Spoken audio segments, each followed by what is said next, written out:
as the season begins, kind of what's your attitude going into this year after the way that 2015 ended? My attitude, well, I think just try to keep what I was doing last year. Try to be calm. It's a new year. Everybody starts from zero, so really no expectations. Just try to keep my tennis level of what I've felt the last season, and that's it.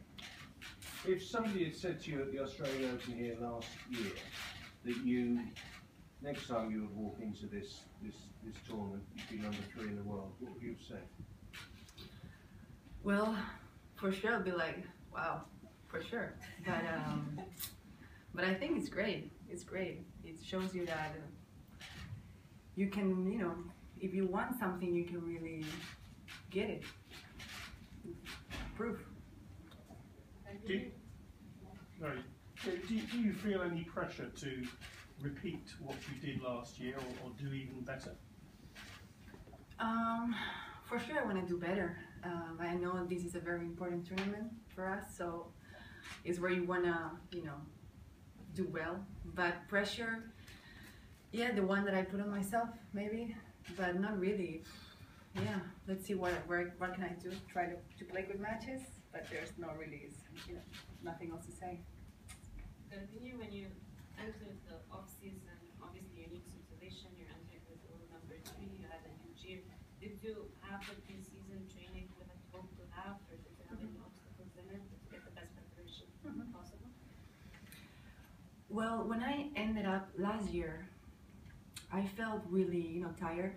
So I felt I needed to rest more than to get immediately to practice. So I rest more than obviously the last years, because I felt that that's what was needed. So yeah, I had time to recover, I had time to practice. Yeah, I had some issues, but normal issues when you practice a lot and you work out really hard. But yeah, so far good. Garbiñe, you've now had a significant amount of time working with Sam. Can you talk, because I think when you first teamed up together, you were maybe a little bit hesitant to talk about what the relationship was like because it was new. So now that you've worked together a little bit more, what are kind of your practices like? What is the dynamic like when you work with him? Well, I think we have a great communication, and that's not something easy when you're on the court. You're playing and you're excited or angry or mad. We have a great communication, and I don't know, we immediately get along really well fast, and yeah, we have a good connection. I think he's a great professional.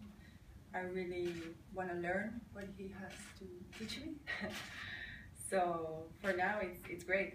It's great to have him in my team.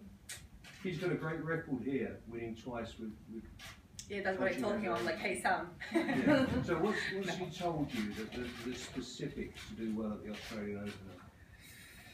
There's no recipe. I mean, come here as prepared as possible after the preseason. Everybody's fit here, so nothing different. Nothing different. Do you sense that the time might be right for a kind of switch around at the very top of the women's game? What do you mean? Like, Would you want to spell it out? There are quotes. There are thoughts that Serena might not be as fit as she was in years gone by. okay. To maintain throughout the year. A lot of people ask me this. I'm like, I have no idea what to answer. Seriously, I'm like, well, she's there. She's still dominating. I have no idea what her plans are, but yeah, I'll keep fighting to stay there and to, I don't know, just be in the top level. And with the Olympics coming up, there's a lot of questions about who will play what events. What's your ideal dream situation in Rio? Playing all 3 events, playing with who? Well, that will be my first Olympics, and I think it's only 1 week of the tournament. It's like a normal tournament, so I don't know what I'm gonna do. I know I'm gonna play singles. I don't know if I'm gonna play doubles or mixed. So, well, obviously obviously on doubles I have Carla, that we are very looking forward to do something great there, but I don't know, I don't have any more information about the rest. I know I've been asked a lot of questions about the mix, but I don't know, this is a decision that at the end we are not the one who make that decision, so for now, no idea. Yeah, that's why I'm saying what would be the ideal hypothetical one of your The ideal. Well, sometimes when you play like a lot because you won, like I won a medal or something, and you play a lot, then you don't get any medal. So I really don't know because I have no experience in these like situations. But the ideal will be to play everything and to compete for all the old medals you can. So preferred mixed partner?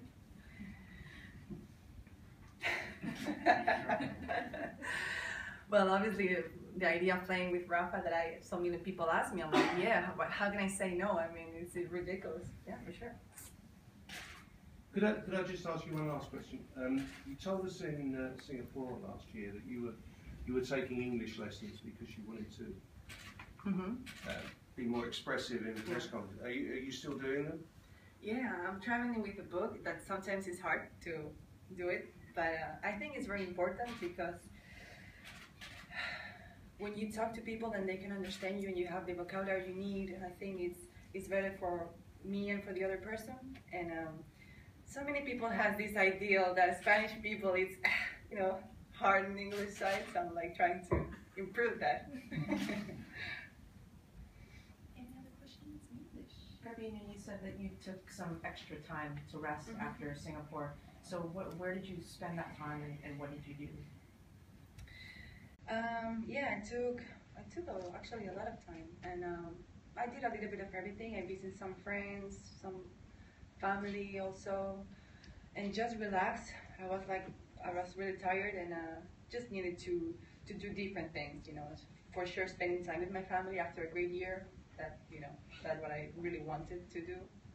And nothing else, just when you're like that tired, you actually don't want to do a lot of things, just relax. The issues you've had with your foot at all change your expectations or your goals for this year? Are you any more cautious about what your hopes are for this early part of the season, especially? Because of the food? Yeah. No, I felt the food also last year a lot of times, and it's just something that I have sometimes, and it's not going to change. Well, it makes you realize that you have to be healthier. It's important, but like always, nothing's changed because of what I felt in first round of Brisbane.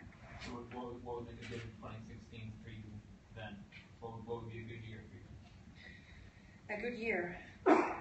I think everybody's expecting to say hey, do better or win that or win the other one, but I think it's going to be a really hard year for me because I've never been in a situation from everybody and me also. I'm like, hey, how I'm going to deal with all these new things. So I'm actually very curious about how I'm going to feel myself when I go to the court, if I'm going to be able to to be there and not to think about so many things. So I think my goal is to be calm and not get like this.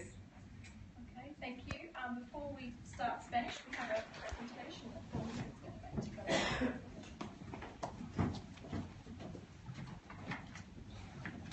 Hello everybody, I'm Paul Newman, co-president of the International Tennis Writers Association. Chris Bowers, my colleague from the board of the International Tennis Writers. We represent more than 120 of the world's leading tennis journalists. We're the people who travel all around the world covering the sport. And every year, members vote at the end of the year for 2 ambassadors of the year, one man and one woman. And it was not only about what you do on the court, your results, it's about the image that you show of the sport. It's about media cooperation, about the way you react with the media. And our members voted at the end of last year, and they voted for Andy Murray and for Garbiñe. So I'd like to congratulate Garbiñe on that. We've all enjoyed watching you play over the last year. I think your youthful enthusiasm is something that we all enjoy watching, and I think particularly with your cooperation with the media. You were saying how you've been taking English lessons to help communicate with us. That's fantastic. But my Spanish is nowhere near as good as your English, but felicidades. Yes, would you like to make your award? Yes, thank you. Okay. Thank you. Shall we? Yeah. Yeah. Should take it out or? No, that's okay. No, yeah. Okay. Good. Hold it a little higher. Okay. Bye. Well, thank you. I keep remembering my English. That's the reason why I'm scared to speak English. Thank you very much. Thank you.